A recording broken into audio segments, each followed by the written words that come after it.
నమస్తే, welcome to one TV special story. Telugu రాష్ట్రాల్లో సంచలనం సృష్టించిన పాస్టర్ పగడాల ప్రవీణ్ అనుమానాస్పద మరణంపై మిస్టరీ వీడింది. ప్రమాదం వల్లే చనిపోయాడని తేల్చారు పోలీసులు. హైదరాబాద్ నుంచి రాజమండ్రి వరకు ప్రవీణ్ ప్రయాణించిన మార్గాల్లోని సీసీటీవీ ఫుటేజ్ని సేకరించారు. ఆయన ఎక్కడెక్కడ ఆగారు, ఏమేం కొన్నారన్న వివరాలు సేకరించారు. యూపీఐ పేమెంట్స్, వాహనదారులు, పెట్రోల్ బంక్ సిబ్బంది, టెక్నికల్ అనాలిసిస్ తర్వాత కన్క్లూజన్కి వచ్చారు. సాక్షుల విచారణ, technical evidence, post mortem report తర్వాత ప్రమాదంలో చనిపోయినట్లు తేల్చామన్నారు ఐజీ. ప్రవీణ్ది హత్య అంటూ సోషల్ మీడియాలో ప్రచారం చేశారన్నారు ఐజీ. హత్యకు గురైనట్లు ఆధారాలు లేవన్నారు. ప్రవీణ్ కాల్ లిస్ట్ మొత్తం తీశామన్నారు. ప్రవీణ్ దారి మధ్యలో వైన్ షాప్ దగ్గర ఆగారు. అక్కడ చేసిన నగదు లావాదేవీల వివరాలు సేకరించామని ఐజీ అశోక్ కుమార్ పేర్కొన్నారు. దారి మధ్యలో 3 సార్లు ప్రవీణ్ పడిపోయారని తెలిపారు. ప్రవీణ్ డ్రంక్ అండ్ డ్రైవ్ స్టేజ్లో వాహనం నడిపారని తేల్చి చెప్పారు. లిక్కర్ షాప్లో పేమెంట్స్ కు సంబంధించి టైం మ్యాచ్ అయిందని వెల్లడించారు. ప్రమాదం జరగడానికి ముందు ప్రవీణ్ వాహనం వెనుక కారు దూరంగానే ఉందని, సీసీ ఫుటేజ్ పై సిఎఫ్ఎస్ఎల్ రిపోర్ట్ తీసుకున్నామని ఐజీ పేర్కొన్నారు. ప్రమాదం జరగడానికి రోడ్డు పైన ఉన్న కంకర్రాళ్లు కూడా కారణమని తెలిపారు. ప్రమాదం జరిగినప్పుడు బండి వేగం 70 కిలోమీటర్ల వేగంతో ఉన్నట్లు ఫోరెన్సిక్ రిపోర్ట్ ఆధారంగా తేలిందని ఐజీ వెల్లడించారు. ఆల్కహాల్తో డ్రైవింగ్ చేస్తూ యాక్సిడెంట్లో చనిపోయారని రిపోర్ట్లు చెబుతున్నాయని ఐజీ తెలిపారు. రోడ్డు మీద పడినప్పుడు వేగంగా వెళ్లి ఒక బలమైన ఆబ్జెక్ట్ ను ఢీకొట్టి ఎగిరిపడి స్పాట్లోనే చనిపోయారు. బాగా ఎండ, కంటిన్యూ జర్నీ చేయడం కూడా ఒక కారణం కావచ్చని ఐజీ చెప్పారు. మొదట ప్రమాదం జరిగినప్పుడే ఆగిపోకుండా ముందుకెళ్లారని తెలిపారు.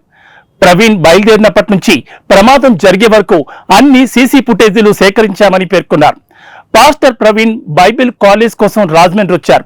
మర్డర్, అనుమానాస్పద మృతి అంటూ సోషల్ మీడియాలో ప్రచారం చేశారు. ప్రవీణ్ రాక గురించి 3 మాత్రమే తెలుసని ఐజీ పేర్కొన్నారు. ప్రవీణ్ మృతిపై ఆరోపణలు చేస్తున్న ఎవ్వరూ 10 రోజులు టైం ఇచ్చినా తమకు ఆధారాలు ఇవ్వలేదని తెలిపారు. ఈ టెక్నికల్ డేటా కూడా మనకు మ్యాచ్ అయింది. Next post mortem examination by the team of doctors. మీకు అందరికీ తెలుసు, post mortem was conducted by team of doctors under videography. Then viscera and object analysis FSL విజయవాడలో చేశాము. ఈ ఎఫ్ఎస్ఎల్ రిపోర్ట్స్ మనకి ఇంపార్టెంట్గా కంక్లూడ్ చేస్తుంది. Ethyl alcohol is found in items piece of stomach, small intestine, liver, kidney and spleen. అంటే వారు బాడీలో liquor ఉంది, ఇథైల్ ఆల్కహాల్ ఉందని చెప్పేసి మనకి ఎఫ్ఎస్ఎల్ రిపోర్టు క్లియర్ కట్గా వచ్చింది. Next, the final opinion of the doctors for cause of death is due to head injury and multiple injuries due to consumption of alcohol అని వారు క్లియర్ కట్గా ఇచ్చారు.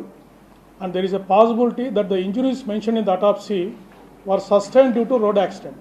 ఏ ఇంజరీస్ అయితే వారికి అయ్యాయో అవి రోడ్ యాక్సిడెంట్ వల్ల జరగడానికి పాసిబిలిటీ ఉందని వారు క్లియర్గా మనం అడిగిన క్లారిఫికేషన్కి వాళ్ళు రిప్లై ఇచ్చారు. టైమ్ ఆఫ్ డెత్ కూడా 24 to 48 hours prior to the post mortem అని చెప్పేశారు. సో ఇంజరీస్ మీరు అబ్జర్వ్ చేసినట్టయితే వారికి రాపుడు గాయాలు ఉన్నాయి చేతుల మీద, ఈ ప్రాంతంలో. అంటే ఇన్సిడెంట్ జరిగినప్పుడు వారు జారుతూ వెళ్ళిపోయారు. జారినప్పుడు బాడీ మీద స్లైడింగ్ ఇంజరీస్ అయ్యాయి. తర్వాత వెళ్ళి మూవింగ్ ఆబ్జెక్ట్, అంటే వారి బాడీ మూవ్ అవుతూ ఉంది, ఒక స్టేషనరీ ఆబ్జెక్ట్కి హెడ్ వెళ్ళి ఫేస్ సైడ్ తగిలింది. దానివల్ల ఇన్స్టెంట్ డెత్ అయ్యి ఉండొచ్చు అని వారు డాక్టర్ గారు మనకు చెప్పడం జరిగింది. That indicates a clear cut road accident injuries. Next, so ఫైనల్గా ఈ సమ్మరీ అంతా, ఈ technical analysis, physical evidence, oral evidence, CCTV footages అన్నీ మనకు ఇన్వెస్టిగేషన్ ఏం డిస్క్లోజ్ చేసిందంటే, Shri Praveen Kumar Pagadala died due to injury sustained in the self road accident under the influence of ethyl alcohol consumption. So that is the conclusion. So ఇన్వెస్టిగేషన్లో ఈ విధంగా వారు alcohol ఇన్ఫ్లుయెన్స్లో ఉండడం వల్ల వారు సెల్ఫ్ రోడ్ యాక్సిడెంట్ చేసుకొని వారు మరణించడం జరిగింది. This is our investigation findings. సుమారు 13 గంటలు జర్నీ చేశారు వారు హైదరాబాద్ నుంచి రాజమండ్రి వరకు. ఇక ఈ ఇష్యూ ఇంతటితో ముగిసిందని, ఎవరు అనవసర వివాదాలు చేయొద్దని సూచించారు. ముఖ్యంగా సోషల్ మీడియాలో ఇష్టం వచ్చినట్లు పోస్టులు పెడితే కఠిన చర్యలు తీసుకుంటామన్నారు. ప్రవీణ్ కుటుంబానికి ప్రైవసీ అవసరమని, దయచేసి ఎవ్వరూ దీన్ని పక్కదారి పట్టించొద్దని కోరారు. ఇవి ఇవాల్టి స్పెషల్ ఫోకస్. మరో ఇంట్రెస్టింగ్ టాపిక్ తో మళ్ళీ కలుద్దాం. నమస్తే.